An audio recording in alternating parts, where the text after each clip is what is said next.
Você sabe, conseguimos ir a centenas de milhares de quilômetros no espaço, mas quando se trata da Terra, mal arranhamos a superfície.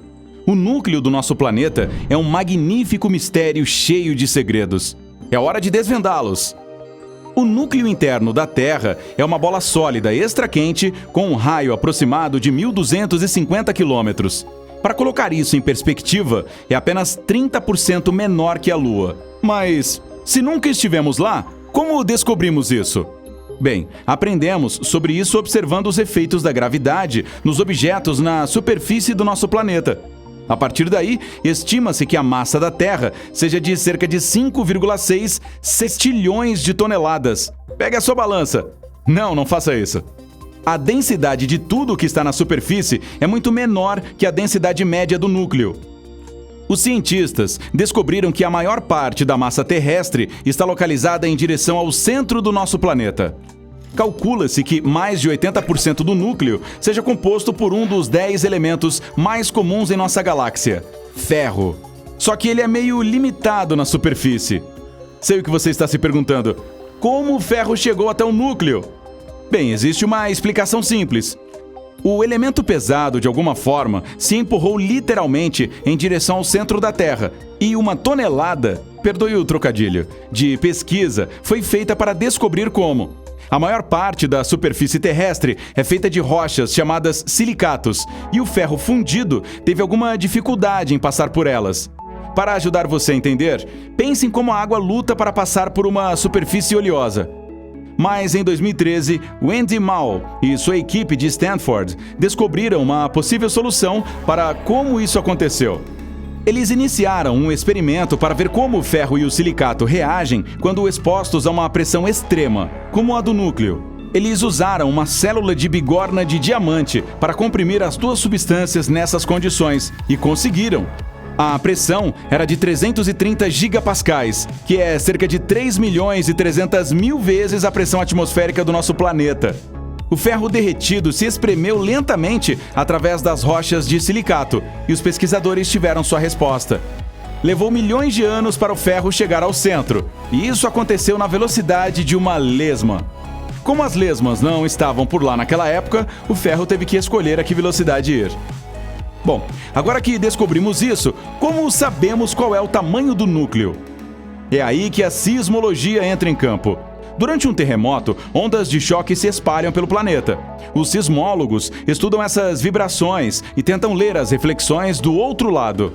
É como se o Thor estivesse atingindo um lado do planeta com seu martelo e os sismólogos estivessem ouvindo do lado oposto. Mas essas vibrações também seguem rotas diferentes. Elas passam por várias partes do planeta e isso afeta o som que produzem no final. Vamos mudar um pouco de assunto. A sismologia é um campo científico bastante antigo. Antigamente, quando as vibrações ocorriam, os cientistas notavam que havia algo errado com elas. Essas vibrações eram ondas S, e quando deveriam aparecer do outro lado, simplesmente desapareciam. A princípio, eles pensaram que algo estava errado com o equipamento deles, que simplesmente não estava captando as vibrações.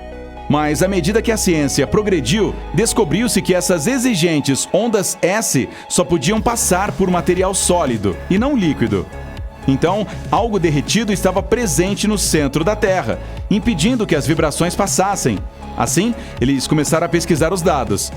Ao mapearem os caminhos das ondas sísmicas, descobriram que a cerca de 3.000 quilômetros da superfície da Terra, as rochas se transformavam em líquido. Mas também há um fato interessante no jogo. Inge Lehmann era uma sismóloga dinamarquesa e nos anos 30 ela descobriu um novo padrão de onda.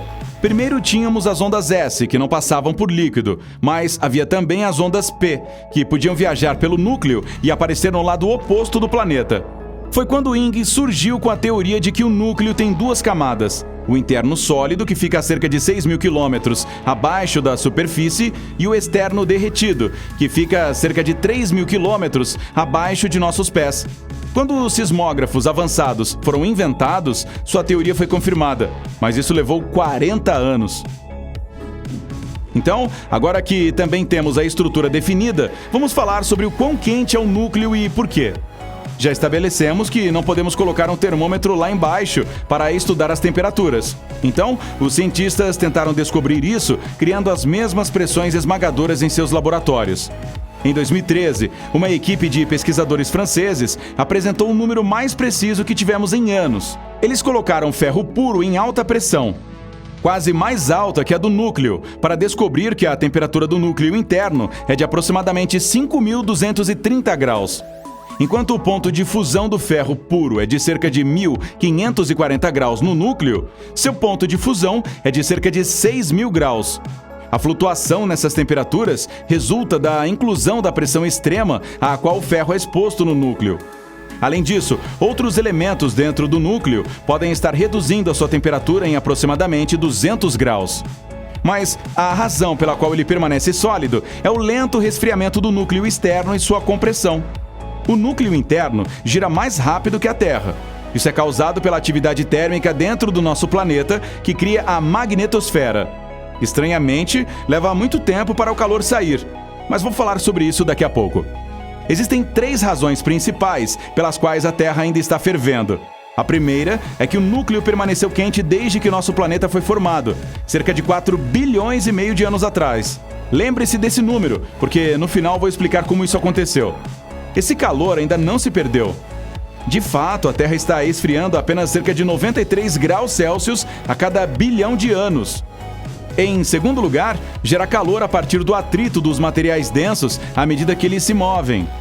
E a última razão pela qual ele é tão quente é a deterioração dos elementos radioativos.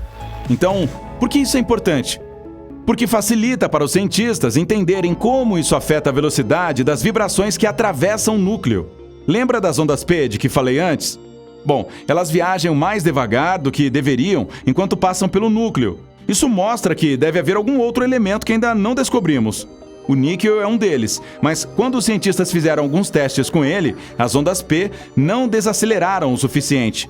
Então, os pesquisadores começaram a cavar, metaforicamente. Em 2015, um novo estudo da Universidade de Durham foi lançado.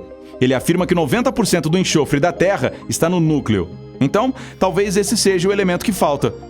Cerca de 4 bilhões e meio de anos atrás, nosso planeta colidiu com um grande corpo planetário e eventualmente foi despedaçado, dando origem à Lua. Esse incidente deixou vestígios que levaram os estudos a uma nova direção. Quando o impacto aconteceu, o manto da Terra derreteu e um líquido rico em enxofre espremeu-se pelas ruínas. Uma parte provavelmente estava perdida no espaço, mas o restante afundou até o centro. Cientistas da Universidade de Durham confirmaram essa teoria medindo as proporções isotópicas dos elementos no manto. Eles os compararam com meteoritos, que possivelmente faziam parte da forma original da Terra. O problema é que existem tantos elementos diferentes no manto que é muito difícil tirar conclusões definitivas. Então, tiveram outra ideia. O cobre é geralmente ligado ao enxofre, então os pesquisadores analisaram o cobre do manto e da crosta terrestre. Foi um estudo de 3 etapas, realizado em diferentes laboratórios, usando espectroscópios de massa de última geração. Você ainda está comigo? Então continue. Eles descobriram que havia uma pequena diferença minúscula nas proporções de cobre entre as amostras de manto da Terra e as amostras de meteoritos. Isso confirmou a teoria de que nosso planeta originalmente colidiu com outro corpo, e a maior parte de seu manto espalhou-se pelo espaço. Também sabemos que o núcleo contém um pouco de enxofre. Esperamos que em breve possamos descobrir quais são os outros elementos. Então, sim, chegamos à conclusão de que o centro da Terra é intenso. Ei, se aprendeu algo novo hoje, curta este vídeo e o compartilhe com um amigo. E aqui estão alguns outros vídeos legais para você. Basta clicar no da esquerda ou no da direita e permanecer no lado incrível da vida.